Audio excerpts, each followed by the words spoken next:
to introduce Sam. Sam is a great person. We met like several years ago. He was doing his PhD at the University of York, working on game analytics back in the days.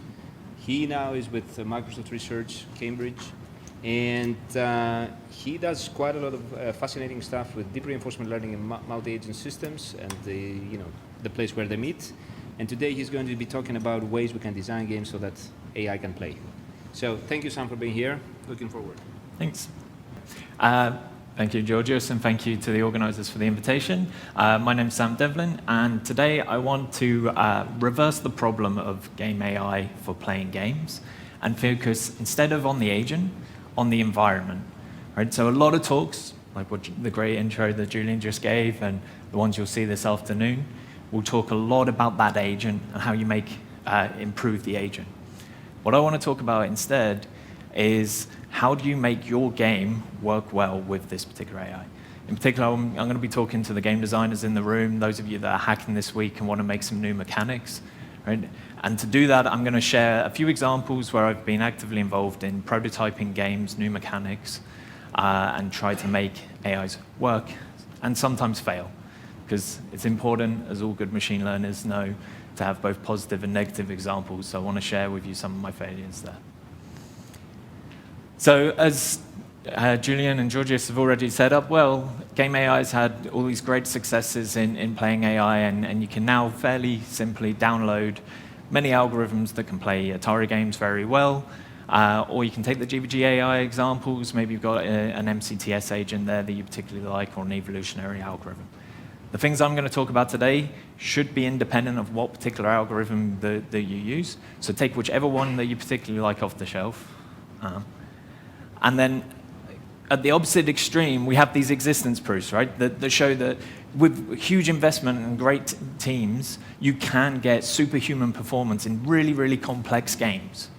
But there's a huge gap between taking your off-the-shelf algorithm that works in very standard benchmark games and getting this sort of superhuman performance in a game that hasn't been tackled before.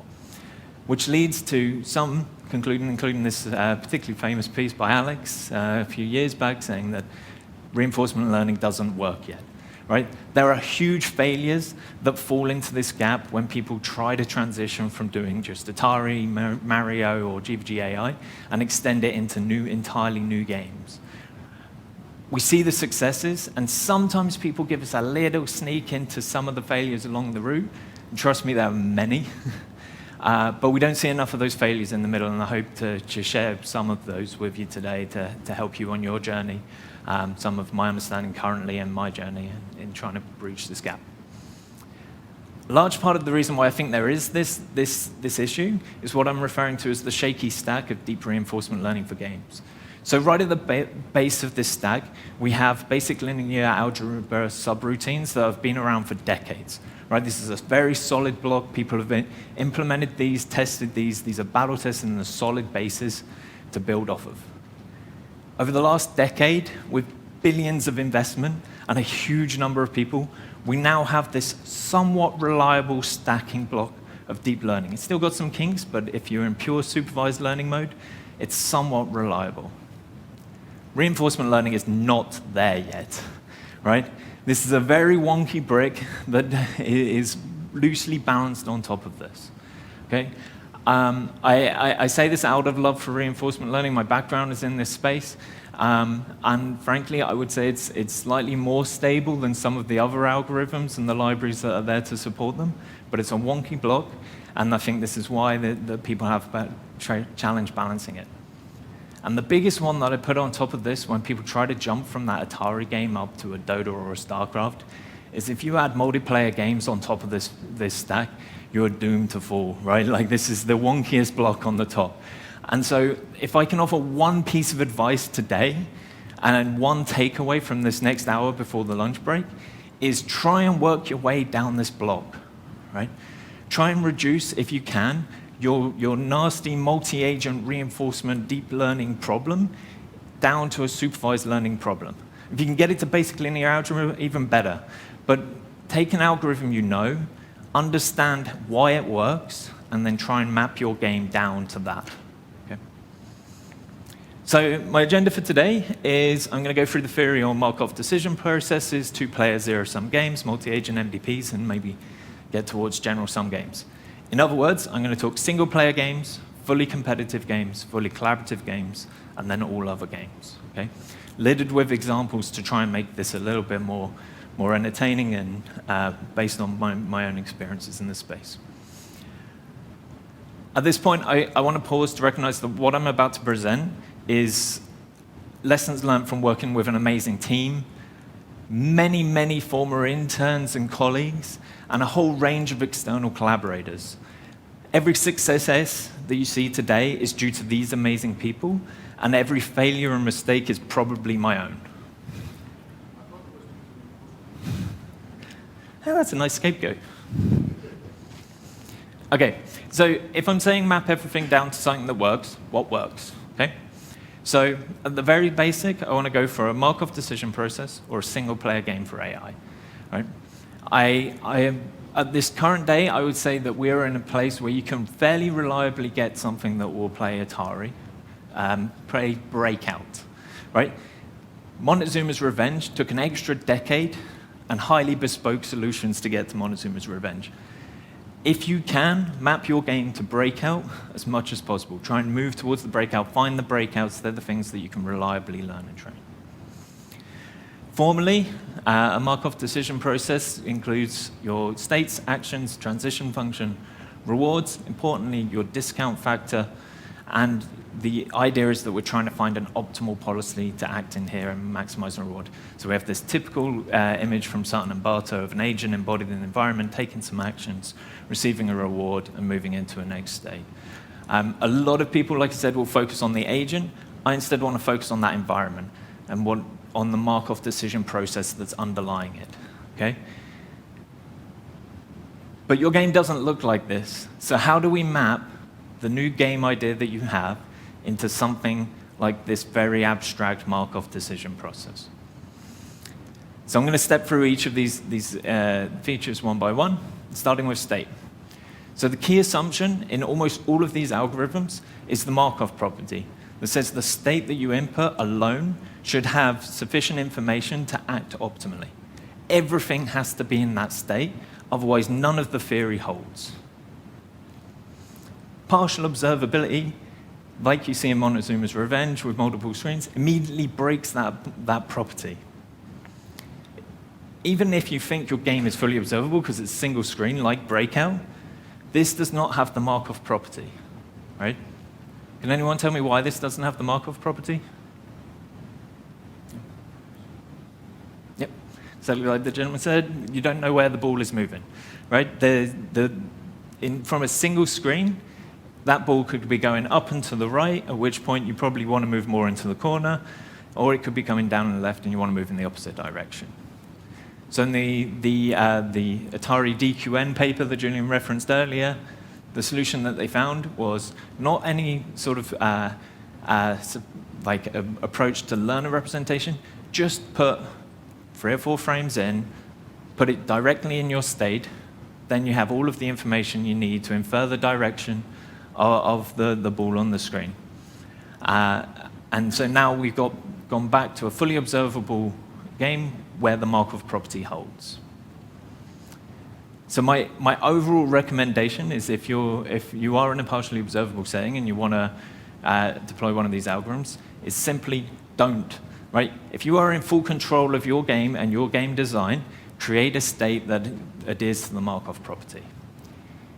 If that breaks your game mechanics, right? In some cases, that would just outrightly be cheating, right? Then and only then start to consider how to take into consideration partial observation. And to do so, the theory shows that we need to condition the policy on the history. So the full history is the best that we can do, right? If we're in this setting, we have to infer from the history the things that we've seen so far in the game, what to do next. Or ideally, a sufficient statistic of the history. So how much can you compress the history that you've seen so that you don't explode your state space and just can act off of that one sufficient statistic? The Atari frame stacking is essentially this, right? They made It was sufficient with 3 frames, 4 frames, to see which direction that ball was moving. So that was enough to condition the policy. Stepping down, if this isn't enough, right, there's a very limited history. We had this paper at iClear a couple of years ago about aggregated memory. So even very simple blocks of memory, if you're using a neural network representation, can be sufficient to learn this sort of the sufficient statistics. So just maintaining a sum, an average, a min or a max, we showed that even up to complex environments like Minecraft, this can be sufficient to learn a history without having to go to the more complex methods. So my argument here is to stay simple if you can, and this is the simplest solution. If that's not enough, then using recurrent neural networks has become somewhat standard as a way to handle partial observability. I believe the best practice is still within this iClear 2019 paper on R2-D2. There was a nice one at ICML this year, but I haven't played with it. This, I think, is battle-tested. And then the final level of complexity would be to use transformers. And the best practice here is completely up in the air. So my recommendation would be, unless you are actively researching how to do memory and deal with partial observability, don't touch this, right? Just stay in this space of methods that have been battle tested, right? So in each case, just try and work from the simplest possible solution. Don't go for this gnarly transformer, right? These things are very unstable right now, including the methods that you can just download from GitHub at the moment. Okay, so next point, we need to design our action space. When you take that Atari off the shelf, this is just given to you, right? But this is your game, and you are choosing how to integrate the agent into your game, so you get to decide what the action space is. Do you want it to be discrete or continuous? My recommendation highly is discretize where you can. And you also need to decide how frequently to sample actions, or whether to repeat the action that you choose in between. So one failure example on offer here is that here we have a heat map looking top-down on a 3D dungeon-like environment in Minecraft. The dots show where the agent went, right? So this agent was trying to survive in this little arena, but all it did was it started off in the middle, and it ran straight headfirst into the wall in front of it, bashed its head a few times, and then turned around and bounced across the map to the other space. We weren't sampling actions frequently enough, but when we looked at reward curves, like typical reinforcement learning researchers that we are, the reward curves went up and converged nicely and looked like we expected. But this is an entirely new environment, so we do not know what good reward even is in this environment, right? We can't depend just on a reward curve. Instead, we need to interrogate what is our agent actually doing in our new environment. The heat map was a way of us doing this, and so we saw this really bad coverage of the state space. We changed up our action selection, and we got coverage of the entire map the agent is now able to explore. The reward curves go up and converge, but now they're at a much higher level than they were when we first set the action space. The action space is also a great way to include prior knowledge. You know your game, the game that you're building, right? So you can start to bring in prior knowledge into the action space. You can overrule actions during learning, so the agent is forced to learn about those particular actions. You can script actions to choose from, right? So rather than work at the raw action level like the player might, or even lower level, you can act in a sort of macro space and use scripts to choose from. There's a great paper at COG last year by Antti Canavisto that distills a number of these tricks from a whole range of competitions. I really recommend looking at that if you want to try and include prior knowledge into your action space. On transition function, this in the single agent setting, I would say this is fairly simple, right? This is just the probability of the next state conditioned on your current state and action. Importantly, just your current state, right? Remember the Markov assumption. The one thing that I would recommend here is make sure once you've made this interface for your agent with these states and actions that you can play the game in that form. And that doesn't mean play this version of your game, right? So this is from an ICML paper a few years ago. It's a nice example, simple platformer. If you play this version of game, this is not what your AI sees, right? And so in this paper, they looked at taking away all of the extra priors that we bring as humans when we see a visualization of this. And they made a version that is much more akin to what the agent sees, which is seen here on the right. Okay? This is what your agent sees. It has no concept when it starts to learn that spikes are dangerous or ladders give us particular affordances. It doesn't know that keys open doors. We bring all of that prior knowledge with us, and that's what makes a game like this quite simple. That's the version you can play. And if you go to their website, you can play this now. It's a really good experience. And the thing I would add, so this is exactly the same game, but all of the textures and things have been randomized so that you can't take that sort of information with you. The other thing I'd add here is that remember that Markov property when you play this version. Right? It's not enough that you can play around in this and start to figure out how to do it. Can I give you can train on this as much as you want if we're in RL space. If I gave you a single screenshot after you'd played it, could you immediately tell me the next best action? Right? From a single screenshot, because that's what you're asking your algorithm to do. Next part, on defining a single agent problem, we need to put some rewards, right? And DeepRL in particular is known to be incredibly sample inefficient, so many people shove their heuristic knowledge into the reward function, right? It's a really simple place to it seems, to add knowledge. But reward function design is hard, as this OpenAI video shows, right? The agent is supposed to be learning to win the race, but instead, it's also getting some rewards for these green power-ups. And so it's learned, instead of taking part in the race, it's just going to circle around collecting these rewards, right? This is a well-known phenomenon with a lovely video more recently, right? This type of reward hacking has been seen for decades. I thought I had a good example from the 90s of a bicycle that just went in circles because it was rewarded for staying upright. But Victoria has this great spreadsheet. I recommend looking this up. We'll put the link in the Discord afterwards, but she has a whole spreadsheet of examples through the years of agents reward hacking, right? These are optimizers. Whether you're using evolutionary algorithms, MCTS, RL, it doesn't matter. They are trying to find the optimal policy, so they will take advantage of every reward that you give, and they will find the optimal way, right? Great for game testing, not so much for game experience. So one piece of advice that I like to give here is this method of potential-based reward shaping. So in reward shaping, we take our initial reward and we add something to it. If we do this arbitrarily, we can change the optimal policy. As we saw, we get this circular behavior.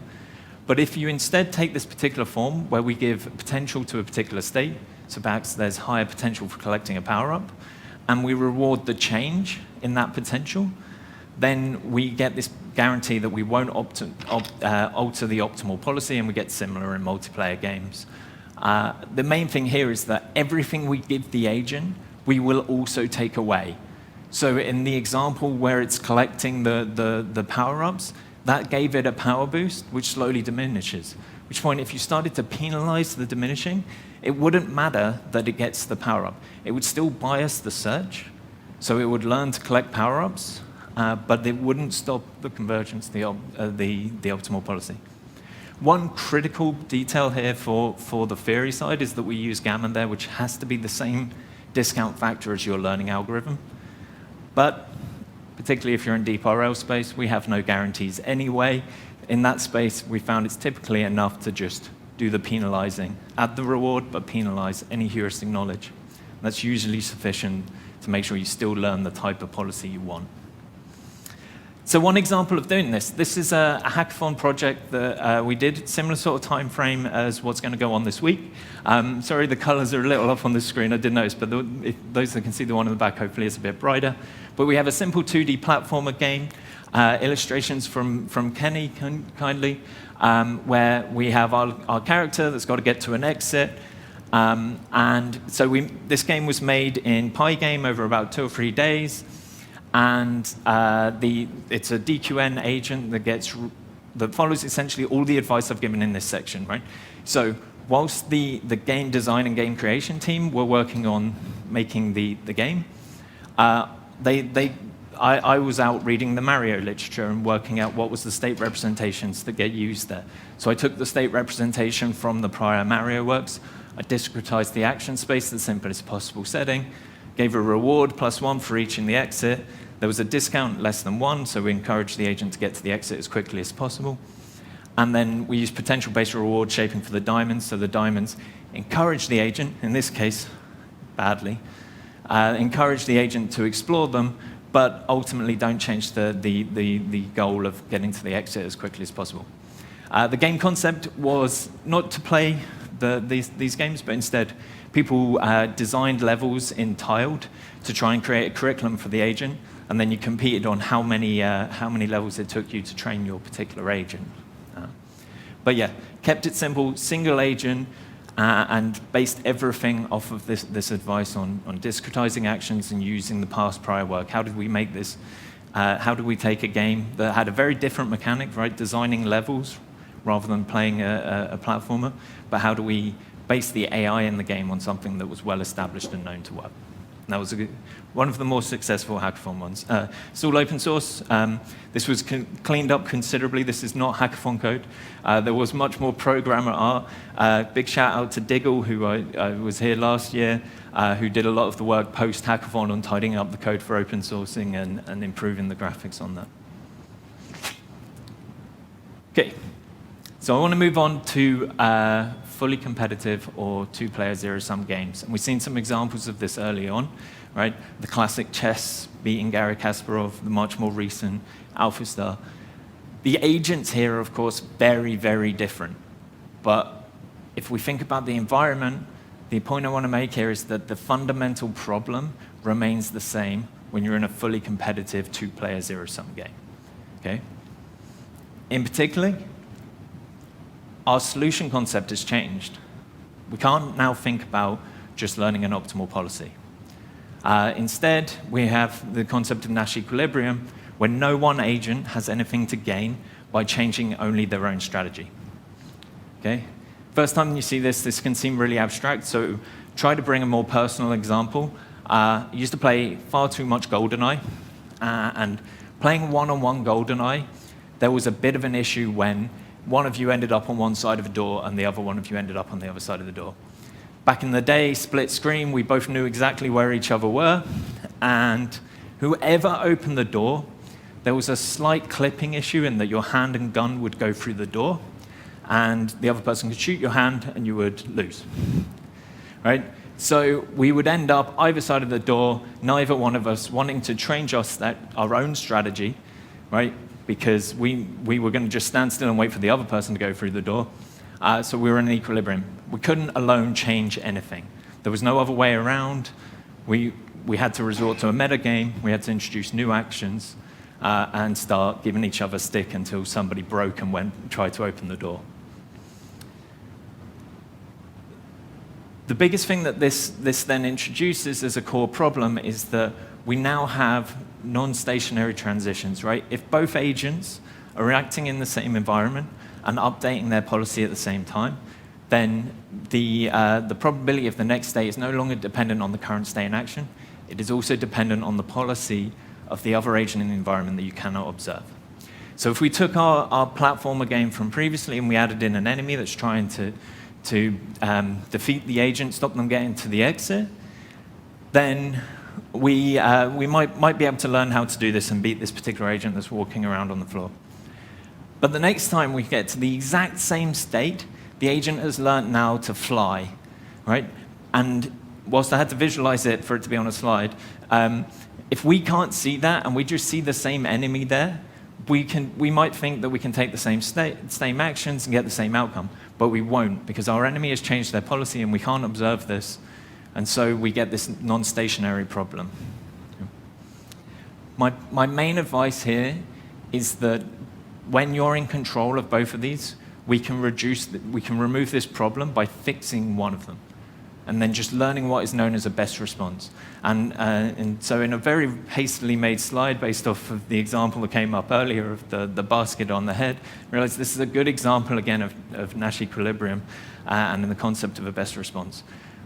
What the character there is doing is not a best response, right? Standing still with a basket on your head is not the best response to be as a shopkeeper when somebody comes into your shop, right? It's not a Nash equilibrium. The shopkeeper, if it had more agency, could take the basket off its head, and if it doesn't, it's going to go out of business very quickly, right? So that agent is not optimizing. It's a scripted agent. It's fixed. But when it is fixed, and you have a learning agent like human players, they will learn how to exploit it, right? We've reduced it to a single agent problem. The enemy and the environment are fixed. The agent, the human player, is learning, and so it can find exploits and it can find a best response.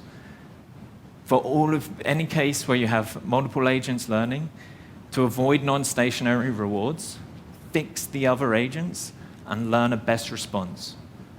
DQN, MCTS, evolutionary algorithms, these are all very good ways to find a best response because you've reduced the problem from multiple agents to single agent. Okay, diving a little deeper, two-player zero-sum doesn't tell us everything we need to know about the game. There are different classes and different problems within two-player zero-sum. The first being the concept of transitive games, where if we have agent 2 defeating agent 1, and agent 3 defeating agent 2, if the game is fully transitive, we can assume that agent 3 defeats agent 1. To make this a little bit easier or memorable, let's consider the Pokemon within one type, right? If we have Charmeleon and it strictly beats Charmander, then we only need to train against Charmeleon to get our Charizard, and we'll know that it will beat Charmander, okay? So this is the classic concept of self-play. This term gets hugely overloaded, but if we really take the classic concept, we just keep the latest checkpoint, the last previous checkpoint, and we just train a best response to that last previous checkpoint. If the game's fully transitive, that's sufficient. We don't need to train against Charmander if we have Charmeleon. We can just take Charmeleon, train a best response, and we'll get Charizard. And then we know, because the game's purely transitive, that we'll beat everything before it. But not all games have this transitivity. In fact, most of the ones that you play won't be purely transitive. Another core concept is that the game can have cycles, right? So if we consider our different types of Pokemon, we can see that fire beats grass, grass beats water, but water beats fire. And so if we take this pattern of just freezing the last previous checkpoint and learning a best response to it, we'll just keep continuously going through this circle. This is where the concept of fictitious self-play comes in, where instead of just maintaining the last checkpoint, we keep all the previous checkpoints that we've played against, and we learn a best response to all of them. This does mean we're starting to hit the generalization problem that Julian led to at the end of his talk. But if it's free checkpoints, you can usually do this, particularly in a game as simple as essentially rock, paper, scissors. But again, we don't all play rock, paper, scissors. This isn't the type of fully describe these types of games. And so there's a really nice paper at NeurIPS a couple of years ago, which showed that a whole range of these two-player zero-sum games, the actual geometry of the joint policy space is more like a spinning top, where we do have some transitive dimension shown here, where players are getting better at the game. So this is coined as a game of skill. So we have some way of improving at the game, but we also have cycles at different levels. So at a particular skill level, there may be cycles. And what they show is that in most games that they study, so they study Go, Connect 4, and StarCraft in particular, there's this transitive period, the cyclic period, is early in the games, and that's where it's largest. And then as you get higher up in the skill dimension, it gets smaller, you get smaller cycles. Using our Pokemon example again, just to illustrate this, right? The cyclic element is this breadth, and the transitive, the skill and Charizard is the top to the bottom. The importance of this for training is that we need to maintain a population of agents to train against. That's what the cyclic bit shows. We need to learn a best response to all of them. And what this paper argues is that the size of this non-transitive dimension is the number of agents you need to guarantee that you can progress up training. They offer a bound on this, but it's very theoretical and it's not tight. So I think there's a good open question here about how big whether people can find a tighter bound on that non-transitive dimension so that you could get the practical advice of how big is your population that you need to train. This was also, I was reading on the way over, there was a nice paper last year which showed that this also applies when humans play the game. So all of the policies that they use in these games to show this geometry holds were agents, but some people have actually now, from UCL, have now replicated this with human policies in playing chess. So chess also has this structure, and where the ways humans play also follows this, where you have a period around an elo of 1,300 to 1,700, where there's a large amount of cycles. It's also where most players stagnate and can't get to that next level up. But as you get to higher levels of skill, the cycles get a lot smaller, a lot tighter. So my advice for these type of games is fix your opponent, learn a best response, maintain a population of agents that you're going to use to train against. And so in this nice paper by Danny in Transactions on Games last year, we brought this down to essentially three decisions. How do you initialize your population? How do you sample the next one to train against? And how do you update the population? In the paper, Danny compares a whole different range of these, and it's all open source again on the link there. The main thing I would say is that now, instead of maintaining reward curves that don't really tell us anything, like if you did a reward curve naively, as I have done, for a zero-sum game, you just get a flat line at 0. The sum of rewards is 0. You just get this flat line that tells you nothing. Instead, win rate matrices are much more informative. So what we have here, every column and every row is a checkpoint. They're ordered by the history that they were trained. Blue means that the row player won, red means that the column player won. And so in this case, we see a fairly nice example, and white is a draw. So the diagonal, when they play themselves, it's a draw. This was a balanced game. But this shows that training progressed nicely, because the agents at the bottom that were later in training are winning against most of the agents that came before them. So this is a good example of a training scheme that is progressing well, right? That it is improving over time. And a bad example would look like the top, where these agents are getting into lots of cycles. They can beat a bunch of their previous ones, but then they lose to others. They're forgetting who they've beaten. If your win rate matrices look like this, then you're not progressing in learning. Okay? So ideally, it looks like something like the bottom. Okay, hackathon example. So this is a game that all graphics credit goes out to Hayden Dock and Dave Sweeney, who made the lovely video and the game and the mechanics. This was a hide-and-seek game where we have a mouse that's trying to collect cheese in a maze from a bird that's flying over it and is going to try and capture them. We had lovely environments, 3D graphics, Unity, and as I said, huge success to them on the gameplay. This was a fun game that could be played. Like, it was fully playable within the 2 or 3 days, and most of the people that came and played did exactly that, playing the 2-player version. I'm stalling because there is a little bit of PCG where we try to generate different levels and things. Again, that was Dave going out on a limb, as he'd finished up most of the fixed environment and design by the end of the week. So, asymmetric but competitive game. So yeah, this was Dave then starting to do some generation of different mazes and arenas and things. All of which he did do within the scope of the hackathon. The thing that didn't work, which is entirely my fault, was the AI. So at first, I tried to train both the mouse and the bird at the same time. Right? I didn't follow the advice in this talk. I let them both off, simultaneously learning, and it basically got nowhere. I didn't even keep a video of it. It was terrible. So to get around this, to start my population, I hand-coded the bird agent to follow a very fixed policy and try to learn a best response to that. And what ended up happening was the mouse really liked this bush, this one bush that it stood in right now. And it would go out and it would get cheese. So it was really good at getting cheese against this bird. Wherever it started in the maze, it would just try and find its way to that bush and hide in that bush. Over and over again. It really, really liked that bush. As Julian said, it overfit. I put it into a single agent problem, I gave it a fixed opponent, and it overfit. Wherever it started, it would find that bush. It was a hackathon, we ran out of time. I should have iterated, I should have started training the bird, I should have kept a population of them around. I maybe could have scripted some other bursts, but between the time of getting a workable version of the game and stuff, I didn't get it. The maybe slightly positive, in the top right you can see what the agent actually saw, not this version of the game. It's a top-down, grayscale, 84 by 84 image with four frame stacks, exactly the same as the Atari work. We used the same convolutional stack as the Atari work. We used DQN for learning the agent. And that was because that's the single agent thing that we had off the shelf that was working. And then I broke it by not doing population-based training. Because it's 2-player zero-sum games, I offer this as a failure because there's huge numbers of great successes in this, right? Take every chess world champion game or the StarCraft ones if you want to see a positive example.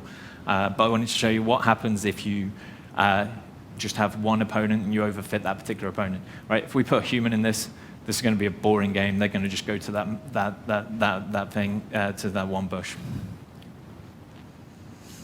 Okay, moving on. Games aren't all competitive, right? Fully collaborative games are a nice space as well, right? So we've got the Overcooked example here and some small games we ran as a competition in Minecraft, again, all open source, the Minecraft ones. And this particular Overcooked version is from a group at Berkeley, again, open source if people want to play with this. So now we have multiple agents, and in principle, we could, if we wanted to make this single agent, just train them all as one network, right? But now, our joint state action space, as Julian gave the example in a multi-action setting, that this grows exponentially in the number of agents you add to the environment. And again, it could be cheating, right? If you share all of your state and information between your agents, it might be cheating for your particular setting. So a typical way to approach this is let's decompose the problem. We have multiple individual learners. Each network is learning its own policy, controlling a single unit. This then gives us some other design decisions. So we can either learn separate weights for each agent, or we can share the weights between them and share experiences between the agents. There's ways that we can still learn different policies between them, but I think this is a big gain, right? So you're increasing the amount of data you get, in this case by 3, right? So by the number of agents, you get 3 times the number of data, and for a third of the parameters, right? Because here it's just 1-to-1. There we're getting data from all 3 to train one network. So a third of the parameters, 3 times as much data. This is a good trade-off. However, if they're all multiple individual learners, we're back to non-stationary transitions. So my advice, again, is to freeze them, right? Freeze all of the other agents in the environment and just learn one. So you're in a single agent learning problem. Yes, you do then bring down your data by a third, but we've already got a gain of reducing our parameters. And in every example I've worked on, the amount of compute that you need to use, the increase in compute you need to use to do this is considerably less than the amount you'll waste going over trying to train things in simultaneous training, right? Don't just overfit to how quickly can I train the agent once I've finished all my experiments. Think about all of those experiments, particularly during a hackathon. It's really costly, right? You want things to work. So weight freezing, I find, is a good compromise here as far as compute versus data. If you really must train everything simultaneously, there is some best practice starting to emerge that I think is quite interesting in this direction. So there was this paper about, is independent learning all you need, in the StarCraft multi-agent challenge, which showed that independent PPO can train simultaneously on these SMAC challenges where you try to control all of the units individually. This was then also reproduced by a group in Berkeley that showed it was more broadly applicable to cooperative multi-agent games. And then Mingfei and a group at Oxford, which I was a small bit involved, has actually dived a little bit deeper and started to show that maybe actually there's theoretical guarantees underlying this, that PPO in particular can be set up to maintain monotonic improvement guarantees when you have multiple PPO agents learning simultaneously. So again, with the principle of trying to map to previous work that works, if you're doing a cooperative game and you want to do simultaneous training of agents, then these are the papers that I would be looking at for best practice, looking for common hyperparameters on how to get that set up and to reliably train it. The next fundamental problem in this setting is that of multi-agent credit assignment. So we've got 2 agents in an environment that are trying to capture these pigs. That one agent on the far side has caught one, and this one agent is staring in the corner. If they just get a team reward, then they both get a positive reward for the pig being captured, and this agent thinks that it's a good idea to stand in the corner, right? That's not obviously the best thing that it could be doing. It could be going after that other pig in the middle. And so one approach to doing this, again, by altering our reward, is to instead of giving a team reward, the R in the middle here, let's give the difference between the team reward and what the team reward would be if the agent didn't do anything. Essentially, this gives us a measure of how much did this agent contribute, right? This was originally proposed by Walpert and Toomer in 1999 in this NASA report.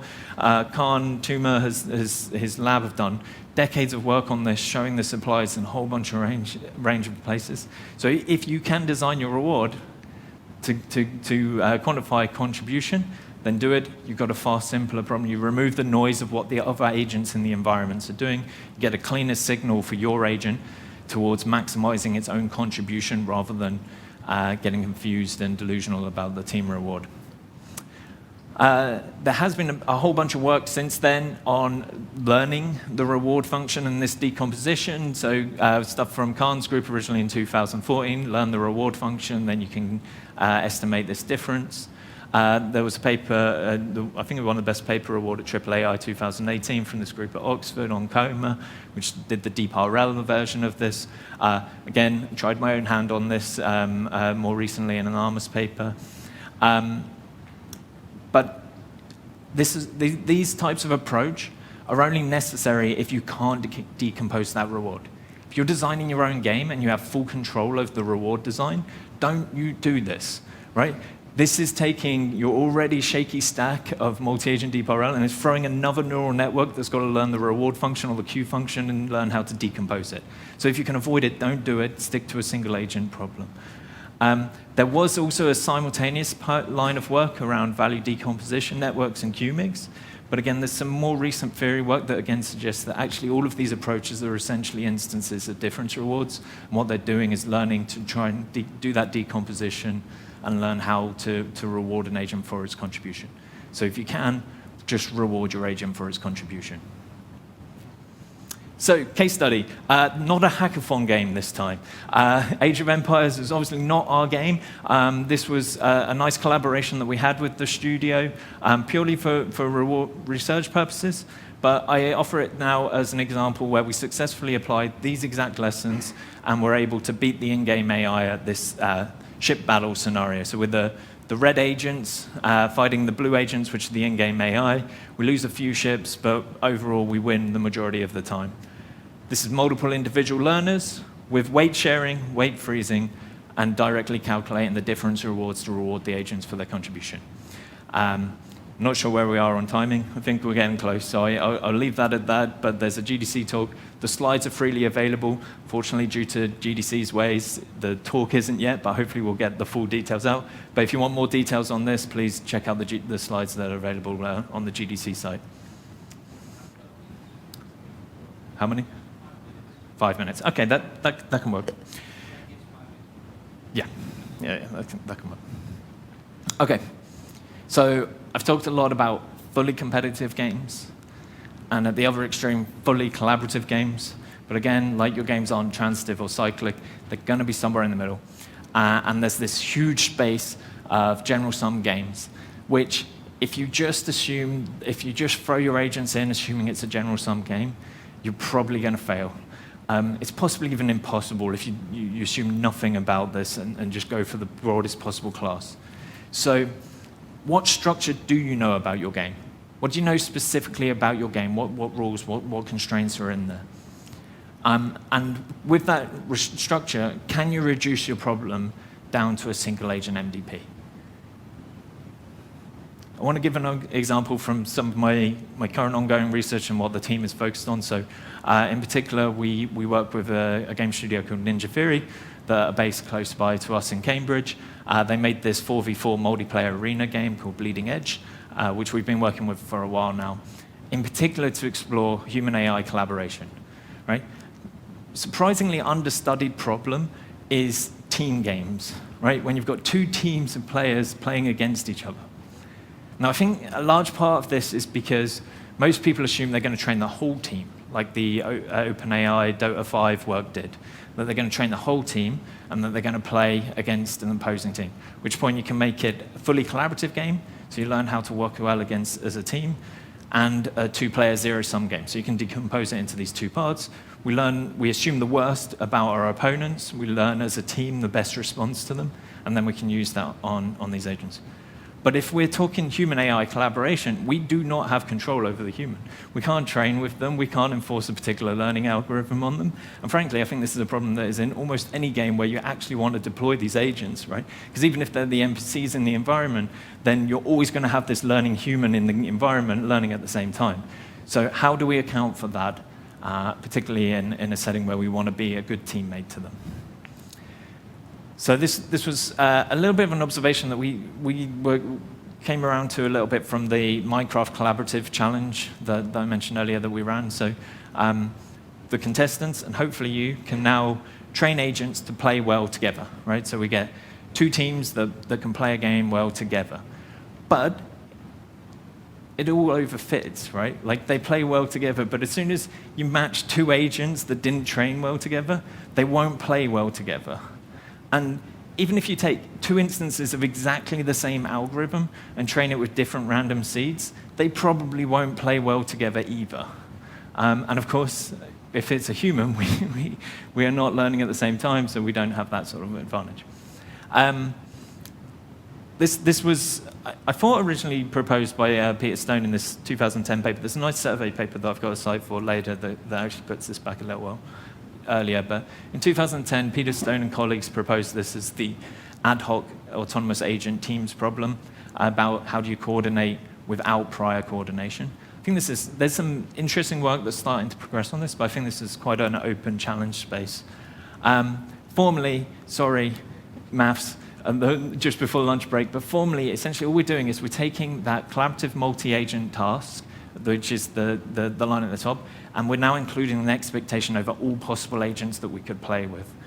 The nice thing about this is that it reduces it back to a single agent problem. We're only trying to learn one policy, but we're trying to learn one policy that can best respond to anyone that we might play with. And with the last moment, I would say I'd point to this nice work from Berkeley. You can, of course, just try and learn all of the other policies in the world and learn a best response to them. And there's a paper on Overcooked that does exactly that. But as your game gets larger, this is inconceivable to cover that space. And so the nice work at Berkeley here was on the utility of learning about humans for human-AI coordination, advocates for learning a player model, which we'll learn about on Wednesday, and training your agent with that and learning a best response to your player model and the full diversity of human players. I also really like this example because it shows self-play failing, right? They train agents in self-play PPO, which is perfectly fine if that's just going to compete with you because it assumes the worst of you, and then if you do anything worse than be their best possible opponent, then it does better. But in collaborative games, that's not the case, right? We need to coordinate, we need to work together if we're going to achieve higher results. Otherwise, the agent just stands in our way and just battles against us and forces you, the human, to adapt to it, right? If it's following a fixed policy, you're the one that has to learn and adapt. If you hand script your agents, the player is the one that has to learn and adapt to them, right? Fine for opponents, that can be the core mechanic of the game. But for collaborators, we want collaborators that adapt and work with us and try and achieve things with us. And so here you see that by training with behavior cloning, the agent's nicely working with human players, regardless of which way the human goes. Because there are two policies here that work well together. One is to go left, one is to go right. And by having a player model, learning a best response to a diverse range of player models, you can get a policy that can play both styles rather than the self-play one that stubbornly waits for you to figure out what it wants to do. Okay, so just to conclude, fundamental problems in multiplayer games. We get this cursor dimensionality, the exponential growth when we add agents. So my advice is to use multiple individual learners with weight sharing. We have non-stationarity, where if we do simultaneous learning of these agents, then it's hard, it breaks fundamental assumptions such as the Markov property and how these algorithms learn. So I advise that you freeze weights and only train one agent at a time to learn an approximate best response. We have transitive, cyclic, and spinning top game dynamics. So let's keep a population of agents so that we can get through the non-transitive parts of the policy space and learn a best response. We have multi-agent credit assignment problems where lazy agents stand in the corner and think that they're doing well because the team got a reward.